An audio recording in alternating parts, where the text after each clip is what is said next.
hindi lahat ng tao nakukuha yung respeto. May na-experience ako na hindi ko gusto, na parang napahiya ako, ganun. Nagalit na agad sa akin. Tinakwil niya na ako dun sa school. Pinaramdam talaga niya sa akin na parang di ako nag-aaral dun sa school na yon. Sasabihin niya pa sa akin, estudyante ka ba dito? Ay, kala ko hindi. Gaano ko sakit sa akin yung bilang estudyante.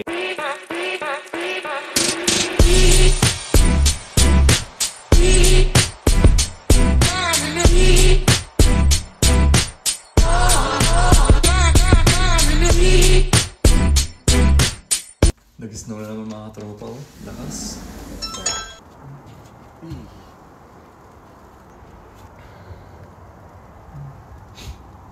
Biglang lakas eh. Ayun na, konti lang to. Mga tropa, meron pala akong kukwento sa inyo. O may share pala ako sa inyo. Alam niyo ba mga tropa, nung nakaraang linggo, o last month yata yun, nag-iisip kasi ako mga tropa, no? Nung iniisip ko yung dating buhay namin, tsaka yung ngayon, di ba? Alam niyo naman mga tropa, galing ako sa di ba? Galing ako sa, paano ba? Mahirap o simpleng pamilya, ganyan. Yung nagkukulangan, ganyan. Alam niyo mga tropa, na-realize ko lang na yung respeto pala, parang hindi lahat ng tao nakukuha yung respeto. Nung dati mga tropa, nung walang-wala kami, parang alam niyo, respeto, parang hindi namin makuha, ganun. Parang ang hirap kuhanin ng respeto ng iba. Tapos mga tropa, ngayong nakapag-abroad, nag-Taiwan, nag-Japan, nag-Canada, alam niyo ba yung respetong noon na gusto kong makuha? Parang ngayon ko po nakukuha o nararanasan. Parang ganun. Tapos mga tropa, kasi naisip ko to mga tropa nung nag-aaral ako. Di ko nasasabihin kung elementary, high school, or college. Basta, nung nag-aaral ako. Yung respeto mga tropa, hindi ko masyadong nakuha. Hindi ko masyadong naranasan. Tapos, konting pagkakamali ko lang, alam niyo yun, parang ang bilis magalit sa akin, ganun. Kasi nung nag-aaral ako noon, may na-experience ako na hindi ko gusto, na parang napahiya ako, ganun. Yun. May mali din naman ako, syempre. Kasi nung dati, kwento ko lang mga tropa, kasi nung nag-aaral ako ng wala akong pang-tuition, wala akong pamasaya, gusto lang makain, ganyan. May nakakain ako, tipid talaga yung pera na pang-allowance. Minsan wala, nangungutang pa, ganyan. Hindi, naman ako mga tropa, transparent naman ako. Talaga nangungutang kami dati, ganyan, pang-tuition, pang-kain, pamasahe, ganyan. Tinitipid ko, di na ako makain ng tanghalian para bukas may pamasahe ko, ganun. Yun. Nung dati kasi, patapos na patapos na ako nun. Basta patapos na yung school year. Nakiusap ako dati sa mga tropa dun sa isang teacher namin na yun na kung pwede, hanapan niya ako ng isang lugar na pwede niya akong ilagay doon. Basta dun, yun ang ko. Kasi wala talaga akong parang di ako nabigyan ng area nun. So nung hinanapan niya ako ng area, nahanapan naman ako. Kaso, medyo parang hindi ko lang gusto yung area na yon kasi nga medyo malayo, tapos medyo parang sa daan ko, ganyan. Sabi ko, baka pwedeng kasi mamimili kasi ako kung saan, di ba? Baka meron pang ibang pwedeng paglagyan sa akin. Tapos mga tropa, dahil nga, ayun nga, nagalit na sa akin agad. Yun, nagalit na agad sa akin. Tapos, tinakwil niya na ako dun sa school. Pinaramdam talaga niya sa akin na parang di ako nag-aaral dun sa school na yon, ganyan. Tapos pag magpapasa ako ng yung mga pinapagawa niya, hindi niya man lang tinitingnan niya, tapos wala na, ganun lang. Tapos sasabihin niya pa sa akin, estudyante ka ba dito? Parang ganun. Nagpasa nga ako ng mga pinapagawa niya. Parang wala lang. Tinignan niya, tapos wala na, ganun. Tapos sasabihin niya pa sa akin na, estudyante ka ba dito? Ay, kala ko hindi. Mga ganun. Diba? Yung nag-effort ka na Nag-effort ka na gawin yung pinapagawa niya, tapos ganun sasabihin. Nung time pala na yun mga tropa, nung di niya na ako binigyan ng area, kasi nga, nangingi pa ako ng ibang available kung meron pa. Yun, nagalit na agad. Pwede naman sabihin sa akin na wala na, yun na lang, di ba? Yun, tatanggapin ko naman. Pero nung time na sinabi niya na nagalit na siya, ang ginawa ko, naghanap ako ng area na para sa akin. Lahat DIY mga katropa. Tapos wala pa ako resume noon. Pumunta ako sa school, tapos doon ako nag-apply sa DIY lang.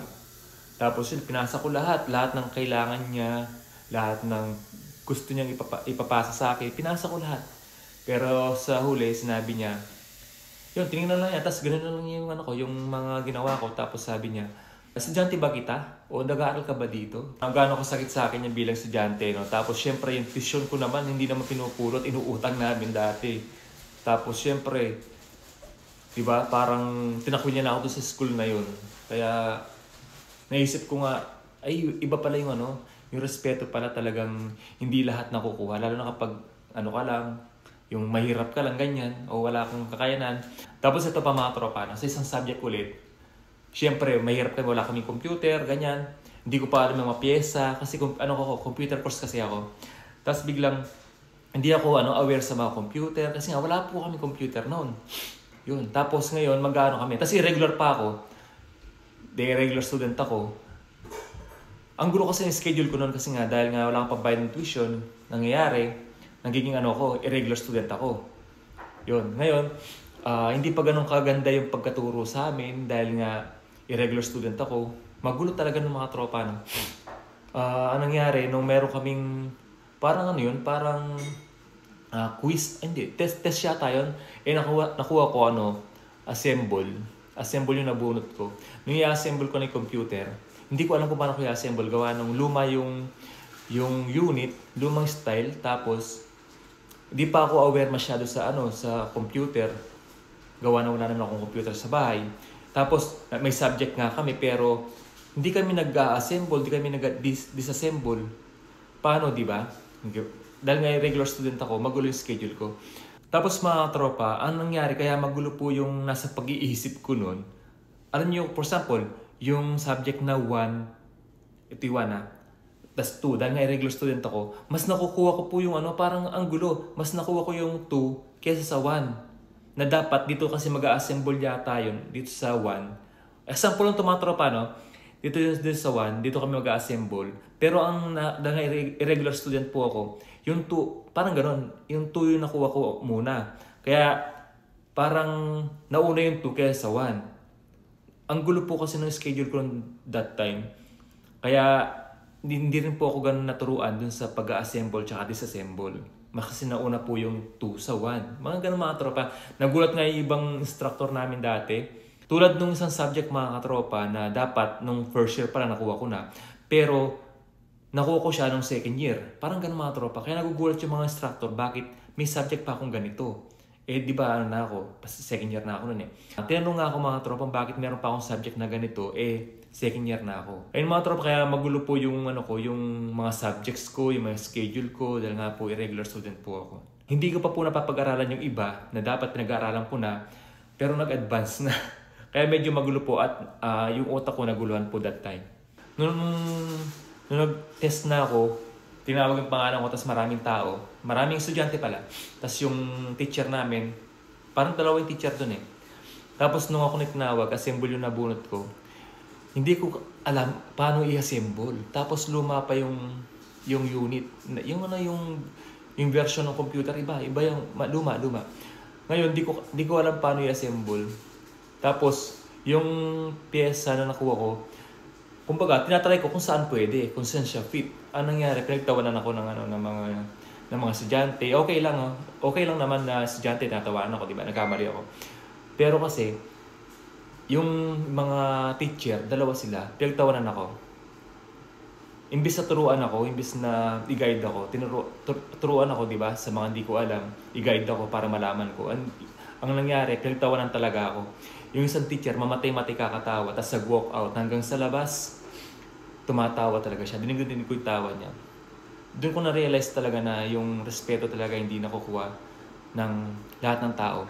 Tapos mga tropa, hanggang sa paglabas ko ng room, tinatawanan talaga ako nun eh.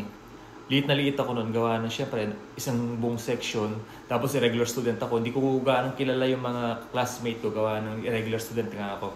Kumbaga, kung saan-saan ako napupuntang mga section o mga estudyante, ganyan. Tatawanan ako, hiyang-hiya talaga ako nun. Wala akong magagawa. Diba? Ang ano ko lang naman dun kasi, imbis na turuan ako, pinagtawanan talaga ako. Pero pag yung iba naman, talagang ina-assist na maayos. Payo ko lang sa inyo, sikapin natin na umasenso sa buhay. Kahit mahirap, kahit imposible, gawin natin posible yung imposible mga tropa. Kasi karamihan talaga dito sa mundo, mga tropa, dumidepende yung respeto kung saan yung status mo sa buhay. Hindi ko naman nila lahat mga katropa, no? Pero karamihan kasi yung respeto na binibigay sa isang tao, dumidepende kung ano yung antas mo sa buhay. Ayun mga tropa, no, kung naranasan nyo yung naranasan ko dati na yung alam nyo, agad galit sa akin, konting pagkakamali ko lang, ang dami ko nagawang tama, ang dami ko nagawang kabutihan. Tapos sa isang mali ko lang, nag-request lang ako ng ganito ganyan, na sana po ganyan-ganyan. With tamang pag-approach, kasi nga teacher, ganyan. Tapos nagalit na siya agad sa akin. Tapos tinakwil niya ako sa school. Kahit na nagbabayad po ako sa tuition, kahit na nade-delay ako, pero nagbabayad po talaga kami ng tuition ko. Yun. Ang masaklap lang mga tropa, imbis na tulungan ka sa school, pagtatawanan ka, alam niyo yung teacher pa naman din, tapos tatawanan ka.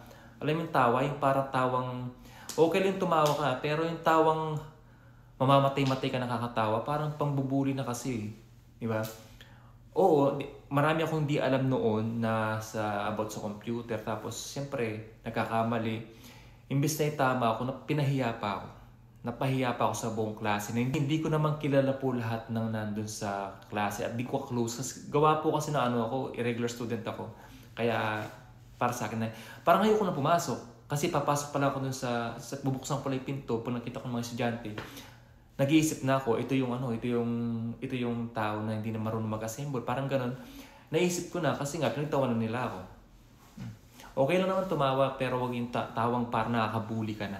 Yun. Kaya noon, parang natatakot na ako pumasok. Kaya mga tropa, nagpapasalamat ako dun sa pinag-OJTN ko sa Camba High School na, ayun, tinanggap nila ako. Kahit wala akong resume, talagang tinanggap nila ako para mag-OJT po sa kanila. At nagawa ko po lahat ng mga kailangan kong gawin at naipasa po lahat ng dapat ipasa dun sa teacher na yon, na itinuring po ako na outsider, na hindi po ako estudyante dun sa school na yon. Tapos, estudyante pa kita, dito ka ba nag-aaral? Hanggang sa ngayon mga tropa, parang dati nag-reach out ako sa kanya, nag-chat ako, pero hindi siya nag-reply. Parang ganun, hindi ko matandaan, pero alam ko nag-chat ako sa kanya. Pero ngayon hindi na ako nag-chat kasi para saan, hindi naman niya ako pinapansin. Hanggang ngayon, ewan ko, ba't galit pa siya sa akin? Ganun na ba yung nagawa kong mali para hanggang ngayon? Di ba? Ayun. Nag-request lang ako ng isang lugar na mapupuntahan ko. Binigyan niya ako, salamat. Pero, ma'am, wala na po bang iba ganito ganyan? Baka meron pa pong iba. Galit na sa akin. Hanggang ngayon, galit na sa akin. Ewan ko, ba di pa ako pinapatawad? At, yun, nakagraduate at lahat na. Nakapagtrabaho na ako sa abroad. Ganun pa rin. Ewan ko, ayoko na siyang i-chat, ayoko na mag-try mag-chat kasi mamaya di na naman siya mag-reply. Kaya mga tropa, hanggat kaya natin magtagumpay sa buhay, kahit nahihirapan tayo, kahit imposible gawin natin. Kasi nga, yung respeto, karamihan hindi lahat. Karamihan sa atin kasi, nakadepende yung respeto kung saan yung estado mo sa buhay. Kaya ang hirap ng gano'n. No? Kaya hanggat kaya natin gawin, kahit imposible, magsikap tayo para hindi tayo basta-basta anuin ng ibang tao. Pero alam niyo ba mga tropa, nagpapasalamat ako sa teacher namin na yon, tatlo sila, na kahit ganun po yung experience ko po sa kanila, nagkamali din naman ako, na inaamin ko naman, na kahit ganun po yung naranasan ko sa kanila, hindi naman po ako sumuko nun, hindi ako nawalan ng pag-asa, hindi ako parang na-depressed na lang, nagkaroon ng anxiety, ganyan, hindi po ako naging ganun. Hindi po ako naging mahina. Ginawa ko po silang maging inspirasyon ko para makarating po ako sa kinalalagyan ko po ngayon. Hindi po ako mayaman, hindi po ako asensado, pero masasabi ko po na ang layo ko na pala sa dati. Pero mga tropa, hindi ako nagbago, hindi nagbago yung ugali ko. Kung gaano po ako ka-humble noon, hanggang ngayon po, dala-dala ko po yun kasi yung turo sa akin ng mga magulang ko. Hindi po ako nagtanim ng sama ng loob sa mga teachers na yun at naging inspiration ko po sila. Salamat sa inyo at salamat po sa inyo, ma'am and sir. Yun, naging ganito po ako at naging asensado din po kahit paano.